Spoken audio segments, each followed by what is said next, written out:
Alright, last 2 weeks, it's been pretty beautiful to be an MMA fan. A couple of stacked fight night cards for us. Honestly, I'm wondering how he's going to get his pay-per-views on the same level of his fight nights at this point, because they have been delivering. And I don't know if it's the nerves or if it's the fighters that have been in the UFC for long enough now that they're just not that excited, or what the what's going on. Yeah, we've had a couple of conflicts with the main events with the but that's on the UFC. That's another thing that Dana White's going to have to figure out. I mean, I thought we had some new gloves. What happened to the new gloves? And then right before John Jones fought, they were gone, and we're back to the old ones. You know? John Jones. Where the fuck is John Jones?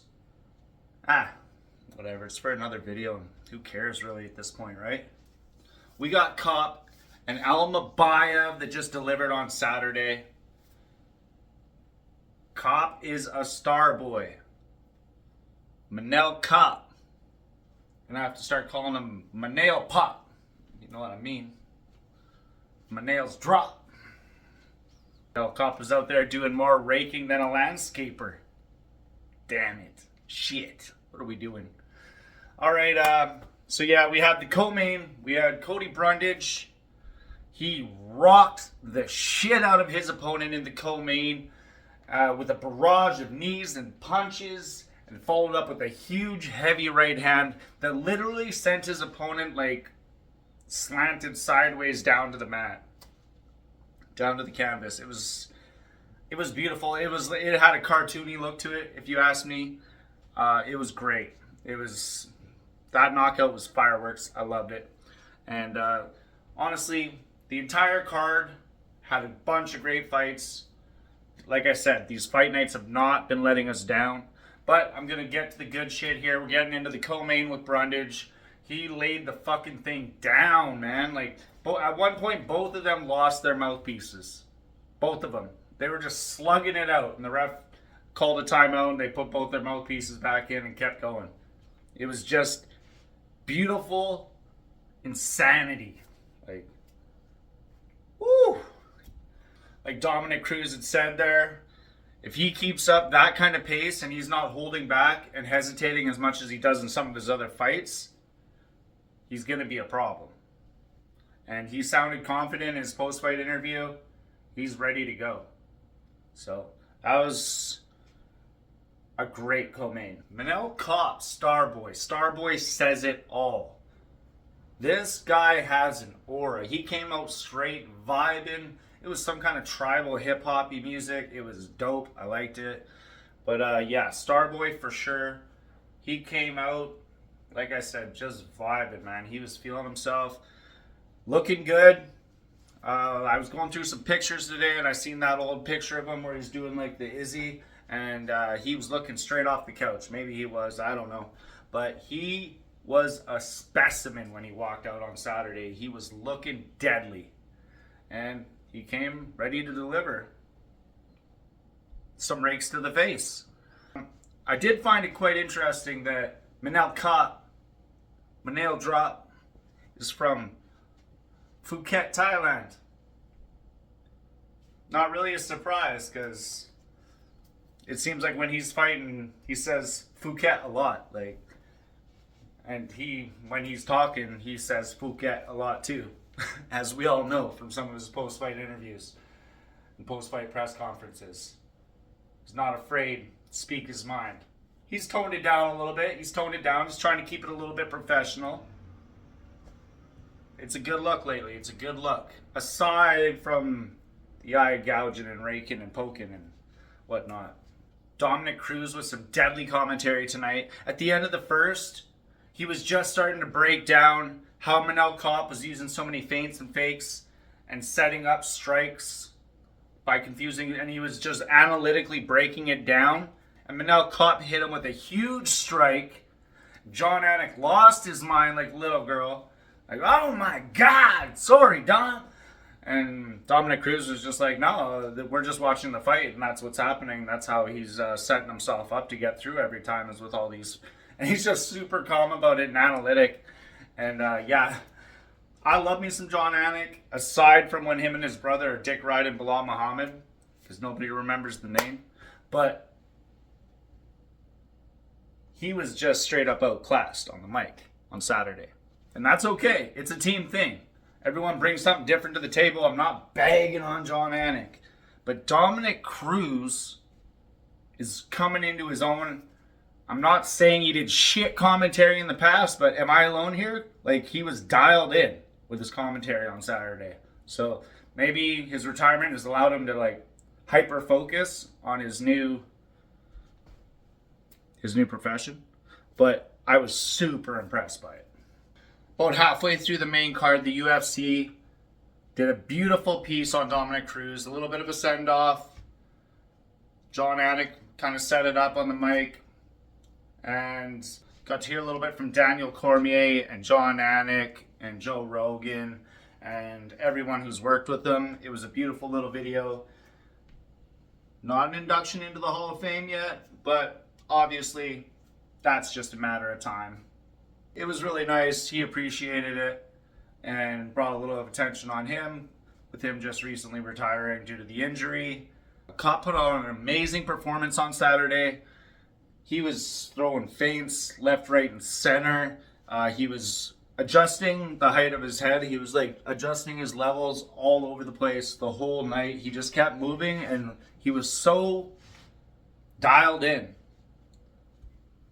He hit Almabayev with a huge left knee to the body at the end of the second and rocked him. It was like crazy. You could hear it. Like, Manel Kape is a beast, man, for a flyweight. A straight up beast. It was insane. So Manel Kape threw the first rake of the eye at the end of the second round. But when it went to review, the review judge said it was a clean strike. But 10 seconds later, they played the review, and it was an eye rake. And we're irate.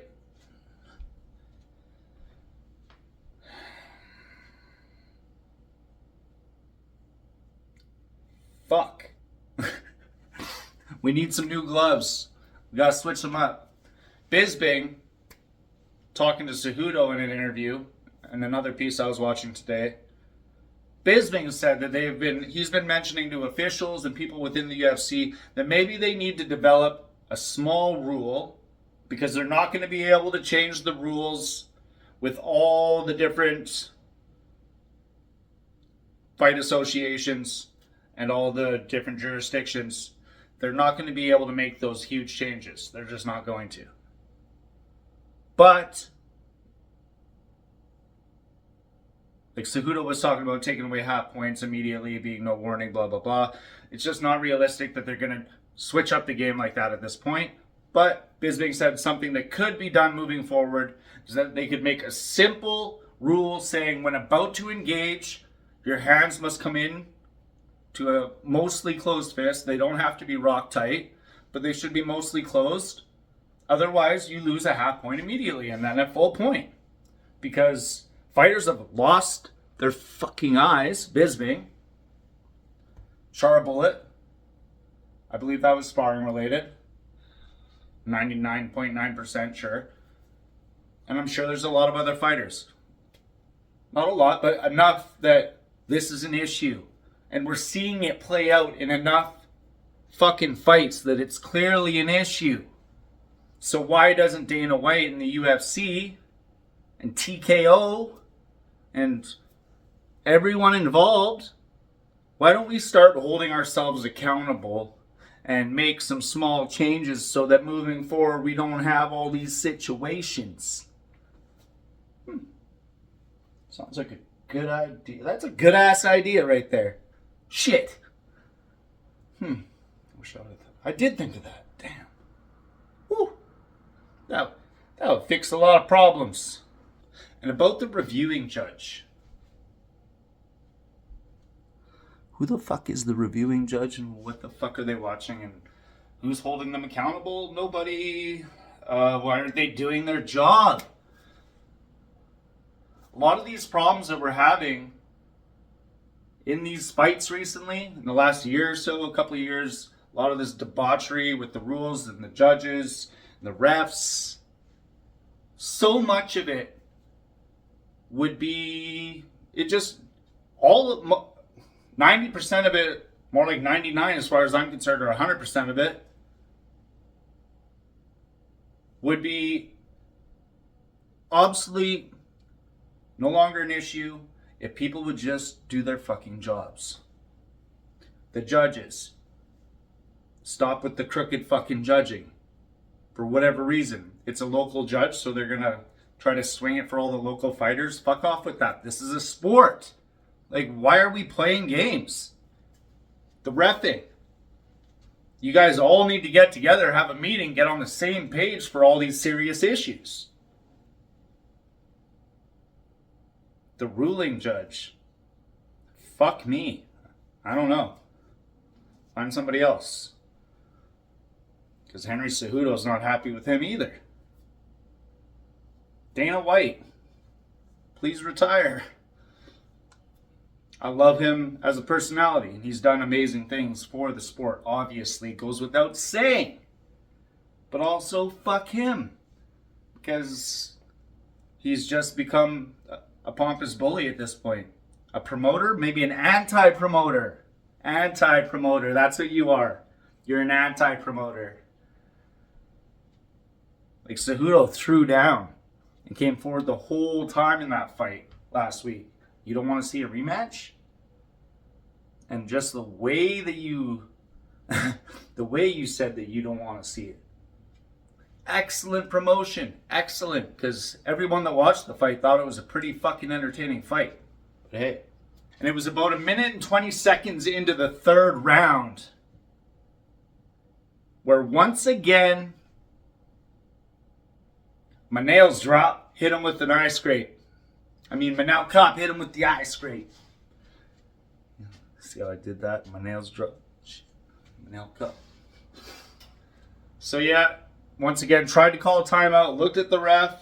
He's like, and Manel Kape just hit him with them things. Whap, whap, whap, whap, whap. And what would you know? A few seconds later, we rewatched that video, and that's another eye scrape. Oh, damn. Now, this is simply speculation, but 2 eye scrapes on the same eye, one from his right hand, one from his left hand, within 5 minutes of a fight, the odds of that happening, unless if he was trying to go after that eye with open hand. 0. What are we doing here? What are we doing here? I think the rule change idea about when about to initiate, they have to close them things. That's a fucking great idea. I hope they put that into action moving forward. I hope Bisping talks to the right people. Because eyes are a little bit important. Somewhat. A little bit. A wee bit. So yeah, it was a couple minutes after the second eye rake. That was the end of the fight. That was all she wrote for Almabayev. He ran. He basically... damn. This is some shit! A couple minutes after that second eye scrape, Almabayev was just basically on the run. He clearly couldn't see from the foul that he tried to call. So he was running. The ref stopped it. So he's falling backwards into the cage. And yeah, Manel Kape followed up with a great post-fight interview where he did not address the issue whatsoever, which I thought was a little bit ignorant. Yeah, you're a star boy. And let me say now, Manel Kape is one of my fucking favorite fighters. Hands down. I'm talking definitely top 10, maybe top 5. So, I love the way he performs. I love the way he walks out. Love the way he fights most of it, except the But, press conferences, post-fight interviews. Yes. Interviews, all of it. Give me all the Manel Cop in the world, except for this strategy. I don't like that. And then, not being man enough to even pretend that it was an accident and address it a little bit. That's not cool at all. I don't like it. So, we have to address this situation. It's going to get addressed, hopefully sooner than later. Let me know how you watch the fights. How are you watching Fight Night? I'm watching it through UFC Fight Pass. And that's how I'm going to be watching the fights next week. We got Alex Pereira, Poatan himself, against Ankalaev. Poatan challenged him to a $200,000 bet on their fight, which would go to charity. Ankalaev answered back, loosely saying no because of his religion and whatnot, but also kind of ended his social media post by saying that their managers could work that out. So I'm interested to see what happens there, whether or not a little hush-hush bet gets made behind the scenes. We like that shit. Now, honestly, it's been crazy to see what Alex Pereira's been doing for the UFC. Just what he does for the company as a whole and the positive vibes that he's sending out lately, they beauty. What's not to love about Poatan Pereira? It was also pretty entertaining to see him and Glover wrestling in the snow the other day. I think it was yesterday. Those guys are always clowning, always up to some pranks and shit, having fun. And that's one of the things I love about Pereira. Let me know who you think is going to win that fight. Is Poatan going to retain the title? Or are we going to have a new champion? What's it going to be? Shama no Shama. Like, comment, and subscribe. I'm out of here.